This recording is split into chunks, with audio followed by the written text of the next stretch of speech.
ఏంటంటే ఎక్కువగా దర్భలు వినియోగిస్తాం అనుకోండి. దర్భల కోసం వెళ్ళేటప్పుడు మంత్రం చెప్తాం.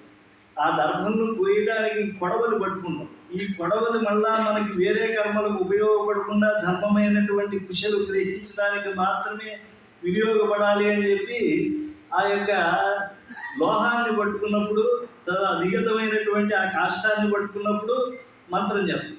ఆ మంత్రం చెప్పి వెళ్ళేటప్పుడు మనం మంగళం కలగడానికి మంత్రం చెప్తాం. కుశలు మన కంట్లో పడంగానే అమ్మయ్య వచ్చిన పని పరిపూర్ణం అవుతుందని చెప్పి వాటి దగ్గరికి వెళ్తాం. వాటిని ప్రార్థిస్తాం, మిమ్మల్ని చేపిస్తున్నాము మీ ప్రాంతం నుంచి, మాకు ఎప్పుడు కూడా అభ్యుదయాన్ని ఇవ్వాలి అని. ఆ వంగేటప్పుడు మంత్రం చెప్తాం. వాటిని ఎడం చేత్తో పట్టుకుంటాం, ఎందుకంటే కుడి చేత్తో పోయాలి కదా.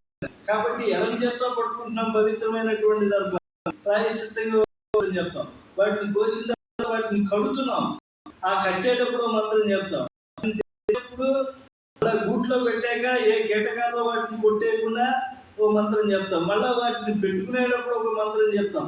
వాటిని మళ్ళా ధారణ చేసిన తర్వాత మంత్రం చెప్తాం. మళ్ళీ విసర్జించేప్పుడు మంత్రం చెప్తాం. మళ్ళా అవి ఎవరి కింద పడినా కూడా వాళ్ళకి హాని కలిగించకుండా ఉండే చోట వేసినప్పటికీ కూడా తన విసర్జన మంత్రము చేత పరిపూర్ణత చేసుకుంటాం. ఇంత మంత్రమయమైనటువంటి జీవనం కదా. కాబట్టి